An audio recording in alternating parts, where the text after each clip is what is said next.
kami akan menjelaskan tentang pengujian perakitan produk barang dan jasa.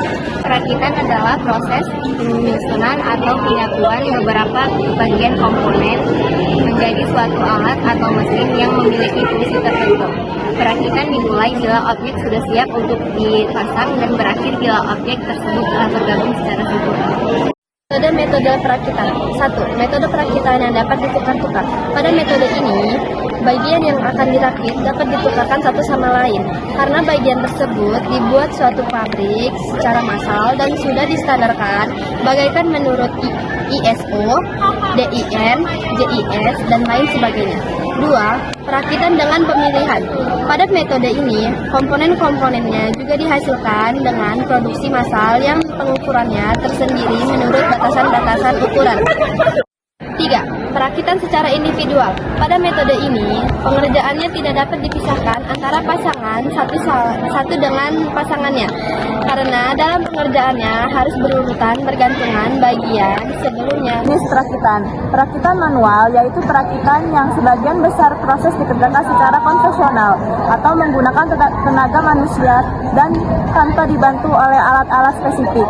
Yang kedua, perakitan otomatis yaitu perakitan yang dikerjakan dengan sistem otomatis seperti elektronik dan mekanik. Jenis perakitan tunggal yaitu perakitan dengan hanya menggunakan satu produk.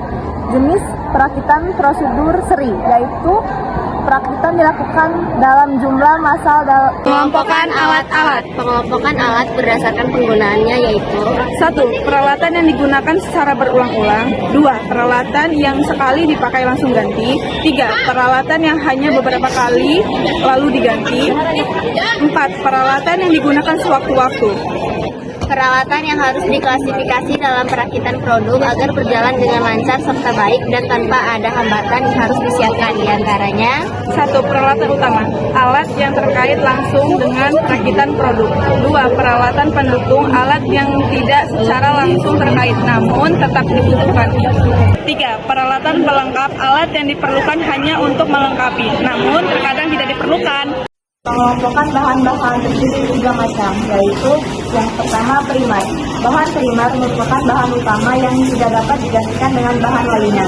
Yang kedua, bahan sekunder. Bahan sekunder merupakan bahan yang bisa diganti dengan bahan lainnya jika bahan yang diperlukan tidak ada. Yang ketiga, yaitu bahan tersier. Bahan tersier merupakan bahan pelengkap yang tidak begitu penting untuk diperlukan. bahan baku dan penggunaan. Bahan baku adalah bahan mentah yang digunakan sebagai dasar untuk pembuatan suatu produk, di mana bahan tersebut diolah kembali melalui proses tertentu untuk dibuat menjadi bentuk yang lain. Bahan baku langsung yaitu bahan baku yang dihasilkan dari barang jadi.